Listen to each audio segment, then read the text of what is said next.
សមាធិមានច្រើនបែបណាវាស្ថិតនៅលើចិត្តយើងនេះវឹកហាត់សមាធិដើម្បីអីពេលដែលយើងទៅវិបស្សនាកម្មដ្ឋានគឺយើងទៅវិបស្សនាកម្មដ្ឋានដើម្បីឲ្យចិត្តស្ងប់មែនអត់ដើម្បីរៀងជំរះតែអាលើមកតង់ទៅទៀតនោះបែបវិទ្យាសាស្ត្រមានផុសតាមទូហើយថាការដែលយើងសមាធិនេះវាធ្វើឲ្យយើងកត់បញ្ញាឃើញទេវាទទួលអាចចំណេះដឹងដែលទូចវាទទួលខ្វាធំដែលធ្វើឲ្យយើងរកឃើញវិធីកែបញ្ហាវាខុសពីមុនដែលយើងវាចិត្តតូចជាងបញ្ហាតែហាមសមាធិជាមួយបញ្ហាសមាធិនៅជាមួយបញ្ហាបែបណាអញ្ចឹងបើថាចិត្តទន់ល្មមមានបញ្ហាអីដែលទប់ទល់មិនរួចបាច់សមាធិទេខូចណែនាំឲ្យតែហាត់ប្រាណធ្វើមិនឲ្យ relax ឲ្យចិត្តខ្លួនឯងរាងកាយទាញចិត្តស្វាហាប់សិនទៅជួបបញ្ហាអីពុបមិនថាជាមេរៀនមិនថាជាបញ្ហាលុយកាក់មិនថាជាស្អីខ្ញុំធ្លាប់ឆ្លងកាត់ហើយពេលដែលយើងនៅជាមួយបញ្ហាមានន័យថាយើងអ្នកខ្លះសមាធិទាំងទន់ជ្រះហេតុអីទៅវិបស្សនាកម្មដ្ឋានហើយទៅអីហើយមកវិញតដែលជីវិតនៅវិញលូកតដែលរោច្រកចេញឃើញអត់មានបញ្ហាតែខ្ញុំថ្ងៃទី1ដែលខ្ញុំបានទៅវិបស្សនាដែលខ្ញុំអត់ได้ចេះវិបស្សនាសោះខ្ញុំទៅនោះឯងដើមគ្រឹះនៃការកត់បញ្ញារបស់ខ្ញុំស្រាប់តែខ្ញុំមកវិញខ្ញុំសម្រេចនូវភាពជោគជ័យខ្លាំងមែនទែនក្នុងអាជីវកម្មដែលសាងចំណូលមនុស្សដែលធ្លាប់មានចំណូល$100ពឹនត្រឹមតែពឹន$ចាប់លុយ$10,000លុយ$10,000តែលុយចំណេញមិនមែនលុយលក់$10,000ទាំងប្រាក់ចំណូលប្រាក់ចំណេញទិនកាច់កិនណានេះបើនិយាយវាទាក់ទងនឹងផ្លូវរស់ស៊ីព្រោះវាធ្វើឲ្យយើងវាពង្រឹងអាផ្លូវចិត្តនឹងវាឃើញបញ្ញានៃគណិត active ច្នៃប្រឌិតរឿងអីផ្សេងថ្មីមកតែមានអ្នកដែលចេញមកពីវិបស្សនាធ្លាក់ជីវិត10លើសដើមចឹងកន្លែងនេះឯងខ្ញុំសិក្សាមកនេះគឺយើងយកទីពឹងចិត្តដូចអ្នកទាំងអស់នេះដែលឃើញពេលដែលទៅបួងសួងហេតុអីអ្នកខ្លះបួងសួងបានជោគជ័យសុំវត្ថុស័ក្តិសិទ្ធិខ្ញុំសុំកូនជោគជ័យអីមួយក៏ទៅបន់ក៏បានខ្ញុំធ្លាប់បានបើរឿង business បន់បាននេះខ្ញុំធ្វើក្រុមហ៊ុននេះខ្ញុំធ្លាប់ទៅវិហារចិននៅពេលដែលយើងត្រូវតែពឹងផ្លោវត្ថុស័ក្តិសិទ្ធិដែលខ្ពស់វត្ថុផ្លោវស័ក្តិសិទ្ធិដែលខ្ពស់ដែលយើងតែងទៅបន់វត្ថុស័ក្តិសិទ្ធិនោះដើម្បីអីមិនមែនទឹកយើងទៅចិត្តចម្ពាក់ទៅប្រើឧបករណ៍នោះរហូតដល់យកថាមកពុលខ្លួនឯងទៅចងនឹងវត្ថុស័ក្តិសិទ្ធិខាងក្រៅទៅណាយើងកុំសមាធិទៅនៅជាមួយបញ្ហាសមាធិគឺយើងនឹកឃើញតែភាពឈឺចាប់ហេតុអីជីវិតខ្ញុំអញ្ចឹងហេតុអីជីវិតខ្ញុំអញ្ចឹងមានន័យថាយើងអត់បានមក relax អត់បានមក scan រាងកាយទទួលធ្វើជាអ្នកសង្កេតការបើយើងចង់ clear រឿងអីយើងកុំនិយាយរឿងនឹងសំសាអញ្ចឹងតាំងឲ្យបានទី2នេះគឺនៅជាមួយការពិតមានន័យថាទទួល skill គេថា awareness អង់គ្លេសទទួលដឹងថាវាអញ្ចឹងហើយអញ្ចឹងការសមាធិនេះដែលខូចកំពុងបញ្យល់ពួកយើងនេះមិនមែនជាផ្លូវទៅសាសនាតែវាផ្លូវនៃការប្រតិបត្តិពិតនៅជីវិតប្រចាំថ្ងៃឲ្យតាំងគោលសិនរកច្រកកែបញ្ហាកុំនៅជាមួយបញ្ហាតែវានៅនឹងការពិតឲ្យបានទទួល skill ឲ្យបានថាអ្វីដែលកើតឡើងទទួល skill បានទេដែលយើងបន្ទោសថាមកពីអ្នកនេះអុយប្តីខ្ញុំមិនចេះអុយគ្រួសារខ្ញុំមិនចេះបើស្ដាប់តាមមូលដ្ឋានគ្រឹះមានន័យថាបើសិនជាដៃគូយើងមិនល្អអ្នកណាជាដើមហេតុដែកស្រូបដែកគឺអត់វាមិនដែកស្រូបមាសវាមិនដែលមានរឿងដែលកើតឡើងវាមិនមែនស្រាប់ពេលនេះកើតឡើងទេមិនថារឿងលុយអ្នកទាំងអស់គ្នាមានបញ្ហាជ្រុលទៅចូលជំពាក់គេមិនសងឧបមានច្រើនណាស់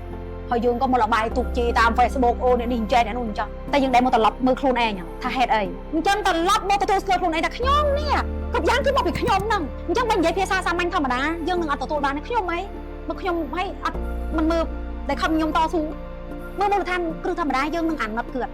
តែបើខូចមើលខាងជ្រៅខូចអត់បានអាណិតទេបើអាណិតកាន់តែធ្វើបា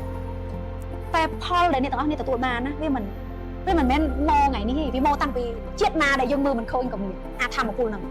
ប៉ុន្តែសួរសិនអតីតកាលជាតិណាក៏ដោយវាអត់មានផលសម្រាប់បច្ចុប្បន្នកាលទេសូម្បីតែពុទ្ធសាសនាក៏បរៀនយើងឲ្យយើងនៅបច្ចុប្បន្នខណៈការពិតចិត្តយើងវាមានបែងថ្នាក់ទៀតនេះវាបែងថ្នាក់អញ្ចេះតែវាបែងថ្នាក់ជាពីរខាងលើតែអាដែលយើងឃើញខាងលើនេះគេហៅថាសតិសម្បជញ្ញៈមែនអត់សតិសម្បញ្ញៈអានេះអនុសតិសម្បញ្ញៈកណ្ដាលនេះគេហៅថាភ្លេចបាត់អើយកណ្ដាលនឹងកុំនិយាយតែពីរទៅក៏វាមាន3ប៉ុន្ត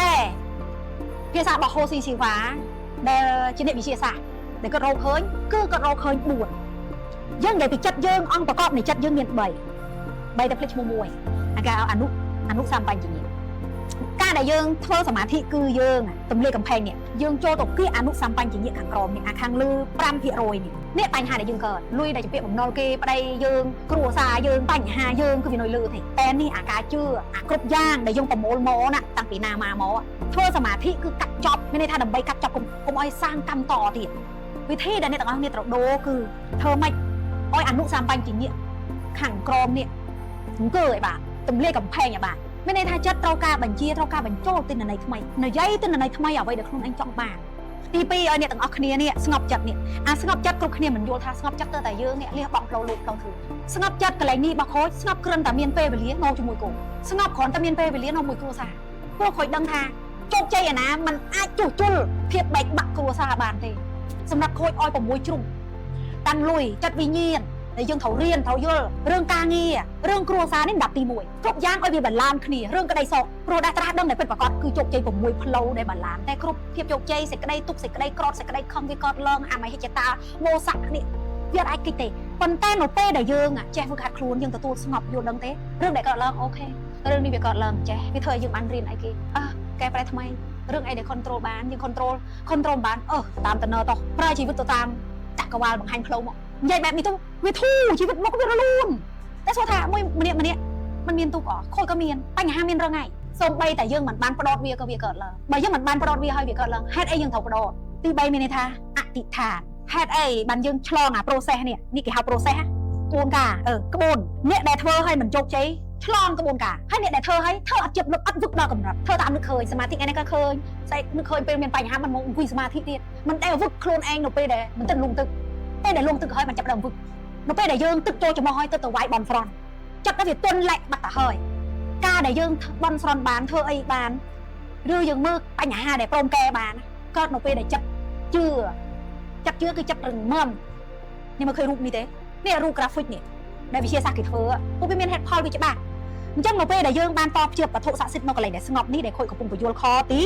នេះកំពុងបញ្យល់ខទីប៉ុន្មាននេះខទី3ខទី2នេះគេហៅថា alpha នេះ flow alpha នេះគឺយើងតបជានៅពេលដែលតបជានេះឯងការទម្លាយកំផែងអនុសម្បញ្ញៈរបស់យើងនេះវាធ្វើឲ្យយើងតបជាក្តៅអ៊ុនឃើញឲ្យយើងត្រួតពិនិត្យសម័យឃើញឈាមរត់ឬក៏សម័យឃើញផ្សេងអីឲ្យធ្វើឲ្យក្លោក្តៅអ៊ុនអាសមលថាមកពូយើងមានន័យថាតែនេះឯងមានន័យថាអនុសម្បញ្ញៈរបស់យើងងើបធ្វើការពួកយើងអត់ដែលដាស់វាពួកវាអត់ដែលដេកទៀតដូចកុំព្យូទ័រ24ម៉ោងតែយើងអត់ដែលដាស់អធិដ្ឋានឬក៏ភាសាខូចថា self talk នេះសភៅដែលខូចឬក៏ affirmation ឬក៏គេហៅថា program ហ្នឹងនេះមានន័យថាយើងបំបញ្ចូលទិន្នន័យថ្មីនិយាយសាំទៅឲ្យអនុសម្បញ្ញៈរបស់យើងចាំថាយើងត្រូវការសាងអីនេះយើងដាក់ចូលទៅក្នុងហ្នឹងរួចហើយចាំមើលឃើញក៏យើងបង្កើតគេហៅថា visualize ឲ្យយើងឃើញរូបភាពអញ្ចឹងបានគេមាន dream board បរទេសគេធ្វើ dream board ឃើញរូបភាពមានរូបអីគេយកមកបិទហើយសមាធិដើម្បីអីដើម្បីឲ្យយើងបានស្ងប់ផ្ដោតហ្នឹងហើយឲ្យឃើញរូបភាពឲ្យឃើញក្លិនឧទាហរណ៍បើយើងចង់បានផ្ទះឬក៏យើងចង់បានលុយជាពាក្យគេអញ្ចឹងយើងឃើញហ្មងយើងបានលុយមកយើងរត់យើងសងយើងសញ្ញេសងគេបងអូននេះបែបនេះឃើញរូបភាពឲ្យល្អិតដាក់រូបភាពឲ្យល្អិតអញ្ចឹងហើយអ្នកទាំងអស់គ្នាងាយបំផុតបើរូបភាពមិនឃើញឲ្យទៅយកលុយដូរក្តាស់100ខ្មែរមិនចាំយកក្តាស់ដុល្លារប៉មភាគច្រើនអ្នកច្បាប់សុខទីណែនាំក្តាស់ដុល្លារប៉មធ្វើឲ្យយកលុយពិតមកបើមិនមានណាស់ទេក៏50100រៀលមកបុកប៉ុណ្ណេះចាប់វារាល់ថ្ងៃសម័យថា1លានដុល្លារអនុសម្បញ្ញៈយើងវាត្រេនទៅខួរក្បាលត្រេនទៅខួរក្បាលយើងវាបកខួរក្បាលយើងវាអត់ដឹងថាលុយមួយដុំនោះលុយក្តាស់100ក្តាស់1លានដុល្លារក្តាស់មួយអីគឺវាអត់ដឹងទេតែវាដឹងតែទងន់វាធ្វើដល់ទងន់នឹងអារម្មណ៍